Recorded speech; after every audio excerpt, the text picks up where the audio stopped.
Good morning class. हमने पढ़ा था थर्मोप्लास्टिक। अबाउट थर्मोप्लास्टिक हमने क्या पढ़ा था कि सच प्लास्टिक गेट्स डिफॉर्म्ड। ऐसे प्लास्टिक का जो डिफॉर्म्ड हो जाते हैं, है ना, और जब उनको हीट करते हैं, ठीक है, और वापस वो आसानी से बेंड हो जाता है। हमने क्या पढ़ा था उसके बारे में, थर्मोप्लास्टिक। अब हमने पॉलीथीन पीवीसी के एग्जांपल है ना। अब हमने देखा था कि थर्मोसेटिंग प्लास्टिक, मतलब अब एक्चुअली थर्मोसेटिंग प्लास्टिक होता क्या है, ठीक है।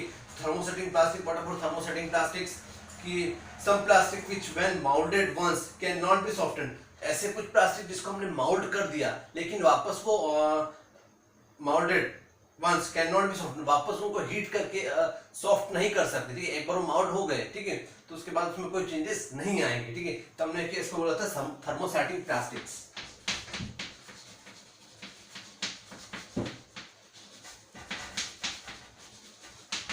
थर्मोसेटिंग प्लास्टिक, ठीक है। अब इसके अलावा हमने देखा था कि बैकेलाइट मेलामाइन के एग्जांपल हमने देखे थे कि Bakelite is a poor conductor. Actually कि बैकेलाइट क्या होता है, बहुत पुअर कंडक्टर होता है, उसमें हीट और इलेक्ट्रिसिटी फ्लो नहीं होती, किसमें, बैकेलाइट में, ठीक है। और यूज फॉर मेकिंग इलेक्ट्रिकल, इसलिए हम देखते हैं कि इलेक्ट्रिकल स्विचेस वगैरह जो बनाने में हमें ना, अब बैकेलाइट मेलामाइन कहते हैं कि वहां पे क्या करंट इतना फ्लो नहीं होगा, है ना। इन स्विचेस में करंट नहीं आता है, इसलिए तो स्विचेस में बैकेलाइट मेलामाइन का यूज करते हैं, ताकि इनमें क्या हुआ, इतना इलेक्ट्रिसिटी गुड कंडक्टर नहीं होते, तो इलेक्ट्रिसिटी करंट इतना इसमें फ्लो नहीं होता है ना, किसमें, स्विचेस में, इलेक्ट्रॉनिक स्विचेस में, ठीक है। Melamine is a versatile material. अब मेलामाइन की बात हो रही है, मेलामाइन क्या है, एक वर्सेटाइल मटेरियल है, ठीक है। रेजिस्ट फायर, ये फायर को कंट्रोल करता है, ठीक है, एंड कैन टॉलरेट इट, और हीट को भी टॉलरेट कर सकता है, मतलब एक लेवल होता है वहां तक हीट को कंट्रोल कर सकता है, ठीक है। Use for making floor tiles, हम देखते हैं फ्लोर टाइल्स में, है ना, हम किसका यूज करते हैं, क्यों करते हैं फ्लोर टाइल्स में इसका यूज, क्योंकि कभी फायर अगर लगे तो it controls melamine, it controls, क्या करते हैं उसको, melamine, okay. Kitchenware fabric सबके अकॉर्डिंग क्या होता है, ये इसी मेलामाइन यूज करते हैं, फायर को करता है, रेजिस्ट करता है, फायर को कंट्रोल करता है, ठीक है। हम इसके अलावा आप देखते हैं कि plastic as material of the choice का मटेरियल है प्लास्टिक है, सबकी चॉइस में इसका क्या क्या हम देख सकते हैं, ठीक है। तो क्या लिखता है, all plastic material, plastic container जितना भी हो गया, ठीक है, कार्स, एयरक्राफ्ट, स्पेसक्राफ्ट होता, ठीक है, फर्नीचर, डेकोरेशन, ये सब जगह कहाँ होता है, प्लास्टिक हम यूज कर सकते हैं, ठीक है, एज ए मटेरियल, ठीक है। हम अधिकतर देखते हैं कि अपने सराउंडिंग एरिया में भी मोस्ट ऑफ द मटेरियल जितना भी होता है वो क्या बना होता है, प्लास्टिक का ही बना होता है, ठीक है। हम यूज मोस्ट प्रेफरेबल क्या करते हैं, प्लास्टिक का, all things are made up of plastics, ठीक है। अब एक्चुअली प्रॉपर्टीज कौन कौन से शो करता है प्लास्टिक, हमने देखा है कि क्या नॉन रिएक्टिव है, एक्चुअली रिएक्शन नहीं करता है, हमने देखा है प्लास्टिक कहीं भी किसी भी साथ क्या रख दो तब नॉन रिएक्टिव है, इट डजंट रिएक्ट, ठीक है, इट्स कॉल्ड नॉन रिएक्टिव, क्या बोलते हैं इसको, नॉन रिएक्टिव। फर्स्ट प्रॉपर्टी क्या होगी, plastic is a non reactive, ठीक है।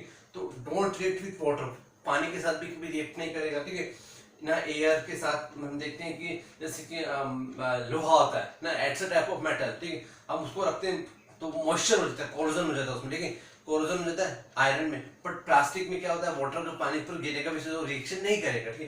तो don't react with water and air, not corrode, easily to use to store, है ना, और कोरोडेट नहीं होता है ना, इजीली स्टोर कर सकते हैं इसको यूज करने के लिए, ठीक है। वेरियस काइंड्स ऑफ मटेरियल्स हम बनाते हैं, बहुत सारा अलग अलग टाइप का मटेरियल से फॉर्म करते हैं, ठीक है। अब इसके अलावा हम क्या सेकंड वाले में क्या देखा था हमने, plastic is highly strong and durable, बहुत स्ट्रॉन्ग होता है, ठीक है, एंड ड्यूरेबल होता है, ठीक है। हमने क्या बोला इसमें, प्लास्टिक इज वेरी लाइट, है ना, बहुत लाइट वेटेड होता है, स्ट्रॉन्ग भी होता है, and durable, can be moulded into different, मतलब ड्यूरेबल से मतलब कह सकते हैं कि हम इसको शेप स्ट्रक्चर्स का चेंज कर सकते हैं। अगर हमने इसको माउल्ड किया है, ठीक है, माउल्ड किया है तो वो क्या होगा, एक अपना शेप चेंज कर लेगा, अपना स्ट्रक्चर चेंज करेगा, है ना, शेप और स्ट्रक्चर अपना ही चेंज करेगा, इसलिए क्या बोलते हैं इसको, can be moulded into different shapes and choice, different shapes and size. अगर मान लीजिए कि ये इट्स टाइप, ये एक प्लास्टिक है, ठीक है, इस शेप का है, अगर हमने इसको माउल्ड किया, ठीक है, तो ये कुछ सर्कल वाला कुछ बन जाएगा, कुछ शेप चेंज कर लेगा, तो इजीली माउंटेबल हो जाएगा, तो हम इसको बोलेंगे ड्यूरेबल, क्या बोलेंगे, light and durable, light strong, light है, स्ट्रॉन्ग है, एंड क्या है, ड्यूरेबल है, लाइट, स्ट्रॉन्ग और ड्यूरेबल, ठीक है। अब एक और क्या हो गया, प्लास्टिक्स आर पुअर कंडक्टर। क्या होता है प्लास्टिक, क्या होते हैं पुअर कंडक्टर।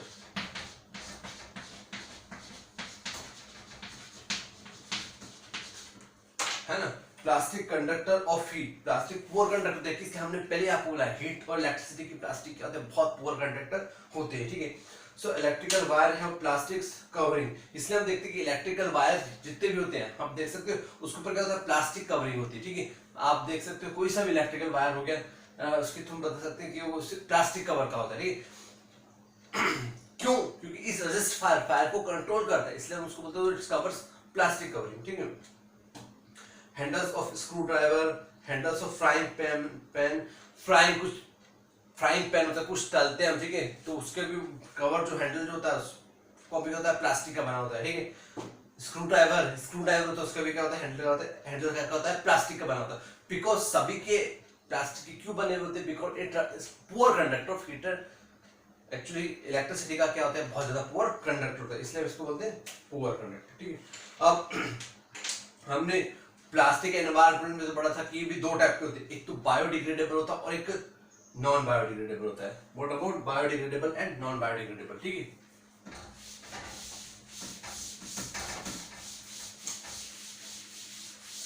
आपने देखा था कि एक्चुअली व्हाट इज बायोडिग्रेडेबल, ठीक है। तो a material which gets decomposed through natural process, अगर कुछ नेचुरल प्रोसेस हो रही है उसके थ्रू कोई मटेरियल डिकम्पोज्ड हो गया है तो हम उसको क्या बोलते हैं, बायोडिग्रेडेबल। व्हाट अबाउट से बायोडिग्रेडेबल, मतलब बायोलॉजिकल कुछ इसमें है ना, हमने क्या बोला उसको बायोडिग्रेडेबल।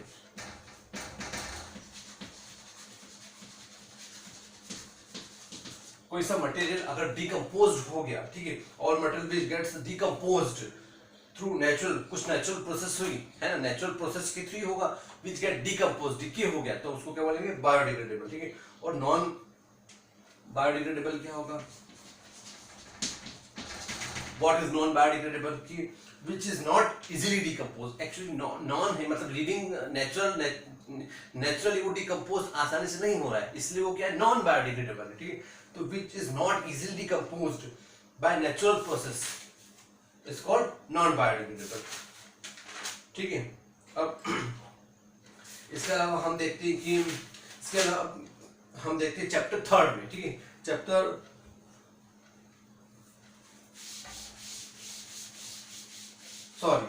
चैप्टर 4 में क्या था, materials, metals and non metals. हम मटेरियल्स के बारे में बात करें कि मटेरियल्स क्या होते हैं, दो टाइप के बने होते हैं, मेटल्स के और नॉन मेटल्स के, ठीक है। About metals and non metals, तो अब हम जनरली अब देखते हैं कि मेटल है और नॉन मेटल है, ठीक है। हमारे आसपास सराउंडिंग जितना भी एरिया, जितने भी हम दिख रही मटेरियल्स दिख रहे हैं, कुछ मेटल्स के होंगे और कुछ नॉन मेटल्स के होंगे, ठीक है। तो वो अलग अलग प्रॉपर्टी कैसे शो करते हैं, ठीक है, कि क्या मेटल था और क्या नॉन मेटल था। हमने पढ़ा था कि हमने एक्चुअली देखा था कि आयरन नेल की बात हो गई है ना, एक आयरन नेल लोहे का है ना, तो उसकी बात हो गई, हमने कॉल की बात करते हैं, एल्यूमिनियम की बात करते हैं ना, पेंसिल की बात करते हैं, ठीक है। तो एक्चुअली क्या होता है कि the shape of the iron, actually हम जो आयरन की बात करते हैं तो the shape of iron nail and aluminium were change. अगर हम एल्यूमिनियम या आयरन को अगर बीट करते हैं तो अपना शेप चेंज कर लेता है। तो प्रॉपर्टी क्या बताना, मेटल की प्रॉपर्टी शो कर रहा हूं, मेटल की प्रॉपर्टी क्या है, it's shows the property of metal, ठीक है। the shape of the iron and aluminum wire changed on heating, अगर हम उसको हीट करते हैं, बीट करते हैं तो अपनी प्रॉपर्टी को चेंज करता है, तो इट्स शो, ठीक है, चेंज इनटू शीट्स, है ना। अगर वो उसको हम बीट करते तो शीट्स में कन्वर्ट हो जाता है ना, तो it shows property of metals, ठीक है। एक्चुअली मैलिबिलिटी एक हमने स्पेशली टर्म पढ़ी थी चैप्टर 4 में, क्या पढ़ी थी, malleability.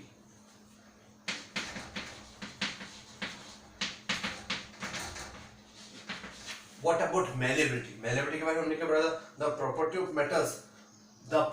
of metals by which they can be beaten into sheets। अगर हम बीट करके उसको शीट्स में कन्वर्ट कर दें तो कोई सा भी मेटल है अगर उसको हम बीट करते हैं और वो शीट्स में कन्वर्ट हो जाता है तो उसको प्रॉपर्टी को हम क्या बोलते हैं, malleability। What do we say it? Malleability, okay।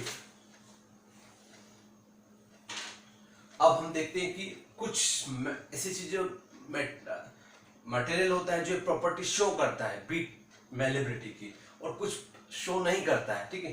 इस पे डिपेंड है कि हम देखते हैं एग्जांपल की कॉल एंड पेंसिल, कॉल की बात करें, पेंसिल की बात करते हैं, डोंट शो दिस प्रॉपर्टी, वो बीट करने पे कोई प्रॉपर्टी शीट्स में कन्वर्ट नहीं होता, ठीक है, it does not show property, ठीक है। So this is non metal, ये क्या है, इसलिए हम इसको बोलते हैं पेंसिल क्या है, एक नॉन मेटल है, पेंसिल क्या है, एक नॉन मेटल है। एंड कोल, कोल की बात करते हैं, कोल भी कैसे टाइप ऑफ नॉन मेटल, ठीक है। आयरन, जहां तक बात करें आयरन की बात करें, उसको बीट करके हम शीट्स में कन्वर्ट कर दिया था, तो वो क्या शो कर रहा था, प्रॉपर्टी मेटल की, क्या की, मेटल की, ठीक है। कॉल, सल्फर हो गया, कॉल हो गया, सल्फर हो गया, ये सब क्या है, नॉन मेटल है। कॉपर वायर जो होता है वो, उसको भी it's type of metal, it also show property of metal. अब एक और हमने देखा था सिस्टम देखी थी मैलिबिलिटी के अलावा डक्टिलिटी, क्या देखी थी, डक्टिलिटी। What about ductility? तो हमने क्या बोला था, the property of metal, the which of can be drawn into wire. Actually malleability में हमने क्या बोला था, मेटल की प्रॉपर्टी हमने बीट किया तो क्या में कन्वर्ट हो गया शीट्स में, शीट्स में क्या होती है मैलिबिलिटी। और डक्टिलिटी क्या होती है, the property of metal which can be drawn into wires. अगर वायर्स में कन्वर्ट हुआ ये मेटल वायर्स में, ठीक है, तो हम उसको क्या बोलेंगे, डक्टिलिटी। और अगर शीट्स में कन्वर्ट हुई तो उसको हम बोलेंगे malleability. Okay class, we will continue next lecture.